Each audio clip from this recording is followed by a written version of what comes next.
Answer इन्हीं option में से एक होगा। मैं एक पैटर्न समझाता हूं आपको। पेपर को ऐसे सेट किया जा रहा है कि पेपर या तो 100 मार्क्स का होगा। अब इन पेपर में से कितना नंबर आ जाए जो हमारी नौकरी लग जाए, एवरेज कट ऑफ वो 60% से अबव जा रही है। नंबर ऑफ क्वेश्चंस अटेम्प्टेड को बढ़ा दो, नौकरी लगने के चांसेस बढ़ जाएंगे। नमस्कार साथियों, बहुत सारे बच्चे इस वीडियो का वेट कर रहे थे। जी हाँ, सिलेक्शन के लिए बहुत सारे बच्चे वेट कर रहे थे। कुछ ऐसा तरीका तो हो जो हमें बता पाए कि भैया कैसे मारना है तुक्का। तुक्का मतलब मैं तुक्का नहीं कहूंगा, मैं कहूंगा कि सिक्स सेंस का इस्तेमाल करके नौकरी की तरफ कैसे बढ़ा जाए। चलिएगा, तो आज के इस वीडियो के अंदर साइंटिफिक मेथड्स और कुछ बहुत सारी चीजों का इस्तेमाल करते हुए हम आज बात करेंगे, क्योंकि जनसंख्या जो है पढ़ने वालों के साथ साथ मेहनत करने वालों के साथ साथ कुछ ऐसे बच्चे भी हैं जो छोटे समय में नौकरी पाना चाहते हैं। बट मैं आपको एक बात बता दूं, सबसे बढ़िया रास्ता मेहनत ही होता है। हमेशा तुक्का सक्सेसफुल नहीं होता है, क्योंकि अब आपको वेरियस पैटर्न्स के द्वारा मैं आपको यह समझाना चाहूंगा कि ये जो सफर होगा तुक्का लगाने का, कितना परसेंट सही होगा, कितना सही रहेगा, और बेहतरीन टेक्निक, जी हां, तुक्का लगाने की बेहतरीन टेक्निक क्या होने वाली है। आप सभी तैयार रहिएगा। अब देखिए, सबसे पहले तो पैटर्न को भी समझिएगा, एग्जाम के पैटर्न को, और आपकी क्या गलती रहती है वो भी समझिएगा। सबसे पहला मैं यहां पर पॉइंट टू पॉइंट चलना चाहूंगा। मान लीजिए पहला उन ग्रुप के बच्चों की बात करता हूं, पहला ग्रुप लेता हूं, वो बच्चे जिन्हों को कुछ भी नहीं आता है, नो नॉलेज, नो नॉलेज, कुछ नहीं आता है, पढ़ाई तो करने का इरादा किया था, पढ़ाई नहीं करी। पहला तो वो बच्चे होते हैं। एक वो बच्चे होते हैं जिनको कुछ कुछ आता है, थोड़ा बहुत आता है, मॉडरेट कैटेगरी वाले बच्चे, मॉडरेट कैटेगरी, कि भैया हमको आता है बट आधा आता है। और तीसरे वो बच्चे आते हैं जिनको सब आता है और कॉन्फिडेंस बूस्ट हुआ पड़ा है। तो यानी के फुल नॉलेज वाले बच्चे, तो ये वीडियो फुल नॉलेज वाले बच्चों के लिए नहीं है, वो सिर्फ पढ़ाई पर ध्यान दें। ये वीडियो फुल नॉलेज वालों के लिए नहीं है। फुल नॉलेज वाले तो भैया शॉर्ट सिलेक्शन निकाल ही देंगे, ये उनके लिए नहीं है। ये हमारे वो कमजोर भाई और बहनों के लिए है जो अटक जाते हैं, कहीं ना कहीं अटक जाते हैं। तो मेरे प्यारो, थोड़ा सोचिएगा, आज प्रैक्टिकली करके देखते हैं और समझेंगे कि कैसे तुक्का मार सकते हैं और हर चीज को कैसे कर सकते हैं। मैं एक पैटर्न समझाता हूं आपको। आपका जो पेपर आएगा ना बेटा, वो पेपर की खासियत क्या होती है? पेपर है एमसीक्यू बेसिस पे, एमसीक्यू बेसिस पे। और एमसीक्यू बेसिस के ऊपर क्या होता है, ऑप्शन आते A B C D,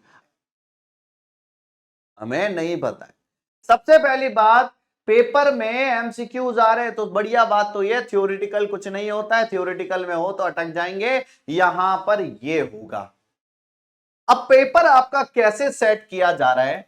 paper को ऐसे सेट किया जा रहा है कि पेपर या तो 100 मार्क्स का होगा, कोशिश करना मेरी बातों को समझने की, या पेपर होगा 200 मार्क्स का, और कई कई पेपर 180 वाले भी होते हैं। बट 180 को अभी ना लेकर के 100 200 राउंड ऑफ में चल रहे हैं, सिर्फ राउंड ऑफ में चल रहे हैं, जिससे कि बच्चों को समझ में आए।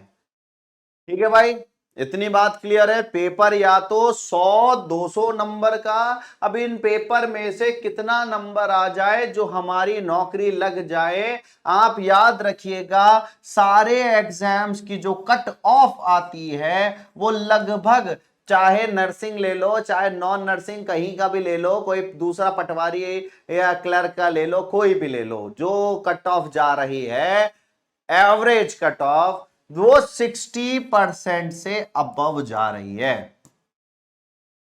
60% से अबव जा रही है। तो अब मैं पहली बात तो ये कहना चाहूंगा, हमें कोशिश ये करनी है, जो क्वेश्चन हम करेंगे, नंबर ऑफ क्वेश्चंस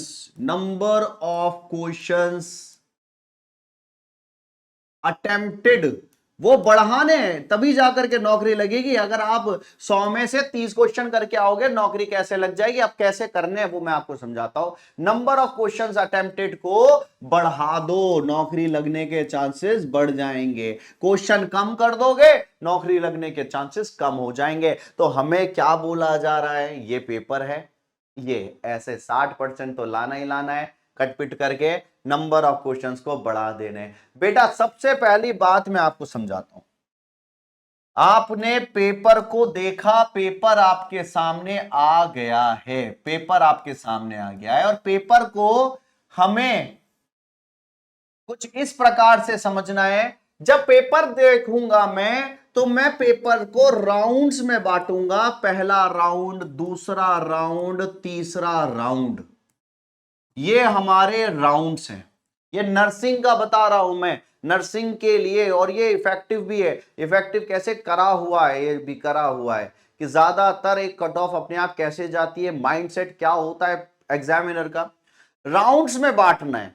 पहला राउंड जो होगा, पहला राउंड मारिएगा, दूसरा राउंड, तीसरा राउंड। अब ये राउंड्स क्या है समझो। आप पेपर देने बैठे हैं, और पेपर है 100 मार्क्स का। कितने मार्क्स का? 100 मार्क्स का। अब देखिएगा, इस पेपर के अंदर आपको पहले ये देखना है, वो क्वेश्चंस देखने हैं जो आपको एग्जैक्ट आंसर आते हैं। ऐसे क्वेश्चन जिनके आंसर आपको एग्जैक्ट आते हैं, तो भैया बहुत बढ़िया बात। एक रफ पेज मिलेगा, उस रफ पेज के ऊपर काउंटिंग लिखिएगा, एग्जैक्ट क्वेश्चन कितने कर पाए हो। मान लीजिए तुम्हारे आंसर आ रहे हैं 60 70 एग्जैक्ट करेक्ट है, तो आपको 70 प्लस आ रहे हैं, एग्जैक्ट क्वेश्चन है, कोई तुक्का नहीं मारना है, ये दिमाग में बिठा लीजिएगा। 70 बिल्कुल एग्जैक्ट है। मान लीजिए 5-7 गलती भी हो गई तो आ जाएगा, नंबर आ जाएगा, बट 70 के बाद तुक्का मारोगे कहीं नहीं बच पाओगे। तो हर किसी को तुक्का नहीं मारना है। ये वीडियो ये नहीं है कि आपने उठाया, धड़ाधड़ किया और सबका सिलेक्शन हो गया। अरे भाई, ये वीडियो वो नहीं है। थोड़ा सा अपने आईक्यू को याद रखिएगा। आपने राउंड 1 में पहले एग्जैक्ट क्वेश्चन कितने कर पा रहे हो? आप मान लीजिए 70 कर पा रहे हो। मानो मैं तो ये बोल रहा नहीं कर पा रहे, 70 नहीं कर पा रहे। हमसे हुए एग्जैक्ट कितने हुए? 30 एमसीक्यू हो गए सर, 30 एमसीक्यू हो गए, या फिर 40 एमसीक्यू हो गए। सिलेक्शन होगा? नो सिलेक्शन, कोई सिलेक्शन नहीं है, कोई सिलेक्शन नहीं है। राउंड 2 क्या होता है? राउंड 2 पे आपने पहला एक बार देखा, जो क्वेश्चन आते थे वो आपने कर दिया, दोबारा से निगाहें डालें, आपको पता लगेगा ये वो राउंड में वो एमसीक्यू होंगे जो 50-50% डाउटफुल वाले हैं, डाउटफुल टेंडेंसी वाले हैं। करूं या ना करूं, आंसर ए होगा, बी होगा, सी होगा, डी होगा। और थर्ड राउंड में तो आप वो क्वेश्चन देखोगे जो बिल्कुल नहीं आते, नो आंसर। ना ऑप्शन समझ में आ रहा है, ना क्वेश्चन समझ में आ रहा है, ना आंसर समझ में आ रहा है, तीनों समझ में नहीं आ रहा है। इस केस में क्या करना है, आंसर समझिएगा, ये। अब मैं आपको पैटर्न ये समझाना चाह रहा हूं। आपने कोई एमसीक्यू करते हो, तो लगभग मान लीजिए किसी एमसीक्यू का पैटर्न है, एक एमसीक्यू करने पे 4 मार्क्स मिल रहे हैं, और आप तुक्का मारते हो। मान लीजिए तुक्का मारा आपने, एक एमसीक्यू पे नेगेटिव जो होगा, वो नेगेटिव आपका कितना जा रहा है? मान लीजिए नेगेटिव जा रहा है 1/3 का नेगेटिव जा रहा है, 1/3 का नेगेटिव जा रहा है। 1/3 का क्या जा रहा है? नेगेटिव जा रहा है ना, नेगेटिव जा रहा है। मतलब कि आप अगर पॉजिटिव पॉजिटिव अच्छे अच्छे अगर आपके मार्क्स सही जा रहे हैं, आंसर सही जाते जा रहे, टिक करते जा रहे हो, तो चांसेस आपके नंबर बढ़ने के ज्यादा होते हैं। नेगेटिव करोगे तो नेगेटिव से मुश्किल से 10-15 गलत हो जाएंगे, बट अगर वो तुक्का सही लगा तो पॉजिटिव ज्यादा बढ़ता चला जाएगा। 3 क्वेश्चन किए, 3 में से एक गलत चला गया तो आपका एक नंबर में से माइनस कर दो, बाकी के तो आपके बढ़ गए नंबर। अब ये चीज को समझिएगा, क्वेश्चन का पैटर्न एग्जामिनर जो सेट करता है ना, डायरेक्ट उस बात पे आता हूं, एग्जामिनर वो सेट कैसे करता है। एग्जामिनर ने क्वेश्चन दिया और ये क्वेश्चन है और इसके ऑप्शन है ए बी सी डी। अब एग्जामिनर ये नहीं करेगा कि सारे क्वेश्चंस के आंसर ए कर दे कि भैया पहला वाला ए आंसर था, दूसरे वाले का भी ए आंसर था, तीसरे वाले का ए था, 5वां 10वां 50वां 60वां 100वां ए था। कभी नहीं करेगा ना, वो ऐसे करेगा कि सभी क्वेश्चंस के आंसर बी दे देवे, बी दे दिया, इसका भी दे दिया, इसका भी दे दिया, इसका भी दे दिया, इसका भी दे दिया, क्योंकि हर एग्जामिनर को यह बात पता है एक ही आंसर देंगे, एक ही क्वेश्चन चलेगा, एक ही तरीके का ऑप्शन दिया जाएगा, तो ये डाउटफुल हो जाएगा फ्यूचर में कि ये पेशेंट, ये बच्चे ने डाउट कर सकता है कि कहीं ऐसा तो नहीं सेटिंग बिठा रखी हो, है ना। तो क्या किया जाता है, एग्जामिनर का माइंडसेट ये होता है कि अगर मैं 100 एमसीक्यू दे रहा हूं तो 100 एमसीक्यू में आप इस प्रकार से बांट देते हैं एग्जामिनर कि 100 एमसीक्यू है तो हर एमसीक्यू को ऐसे बांटा जाएगा कि 25% तो चांस रहता है ए ऑप्शन का, 25% चांस रहता है बी ऑप्शन का, 25% चांस रहता है सी ऑप्शन का, 25% चांस रहता है डी ऑप्शन का। ये 25-25-25% चांस क्या बांटा गया, A option B option C option D option. अब कभी कैसा हो सकता है, सिचुएशन नंबर 2 समझिएगा, हो सकता है 25 ना करके उसका मन था मैं बी वाले ऑप्शन को थोड़ा बढ़ा दूं, ज्यादातर बी रहे, तो भाई वो कर सकता है। हो सकता है इसको एग्जाम्पल के तौर पे 30% बी दे देवे, हो सकता है इसको 20% कर दिया, कम कर दिया, बट कभी ये चांस नहीं रहेगा कि सिर्फ बी को 75% कर दिया, 80% कर दिया, 60% कर, नहीं रहेगा, कभी नहीं रहेगा।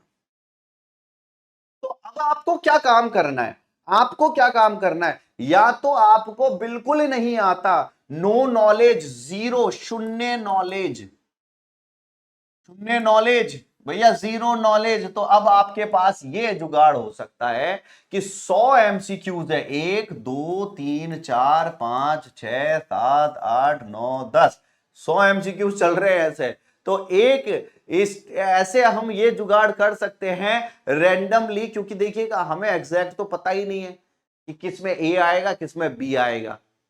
तो आप ये काम कर सकते हैं कि स्टार्टिंग के, मान लीजिए अपनी अपनी टेक्निक के हिसाब से ऐसे कर सकते हैं कि स्टार्टिंग के 25 पे, 25 के ऊपर आप टिक कर सकते हैं ए ऑप्शन की तरफ, स्टार्टिंग के 25 ए की तरफ, बी जो है 25 पे बी, 25 पे सी, 25 पे डी, तो यहां पर अब आपको क्या करना है, 25-25 पे बांटा। मान लीजिए 25 में से आपके, मान लीजिए गलती से नहीं होते होते भी, तुक्का मारते मारते भी 10 अगर आपके सही हो रहे हैं तो 10 इंटू 4 40, इधर मान लीजिए और सही करने में गए 5 ही सही हुए, तो ये लो भैया ये 20, यहां से भी कोशिश करी कि भैया यहां 7-8 यहां सही हो गए, तो यहां कुछ दूसरे से कोशिश करी। अब इससे क्या होगा, थोड़ा ये चांस ये बन जाता है, क्योंकि एक एग्जामिनर का ये माइंड सेट होता है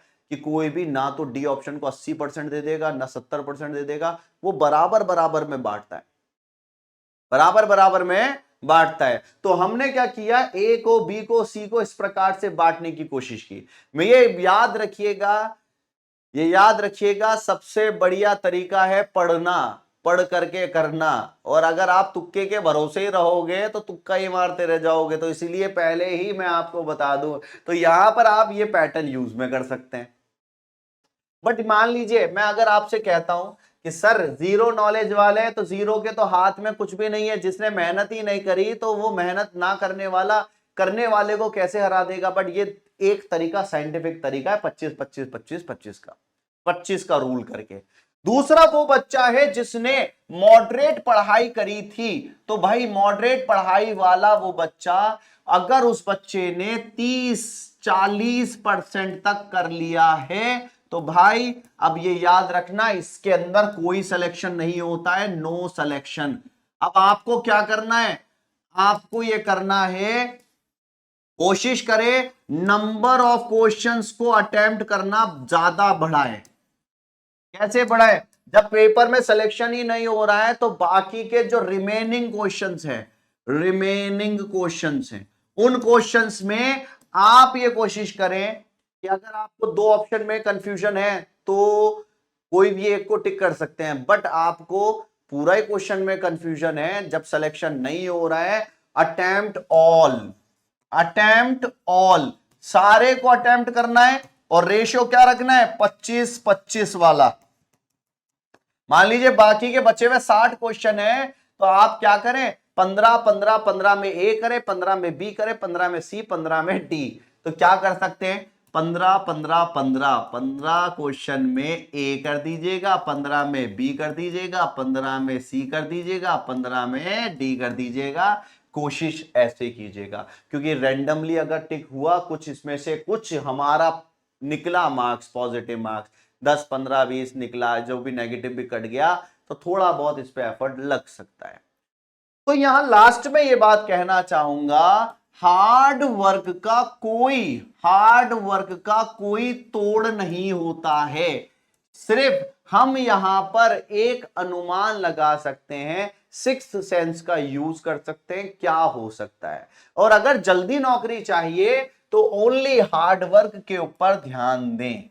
और हार्ड वर्क क्या होता है, रोज स्टडी करें, लास्ट में यही है, रोज स्टडी करें और नौकरी गवर्नमेंट जॉब की तरफ जाएं।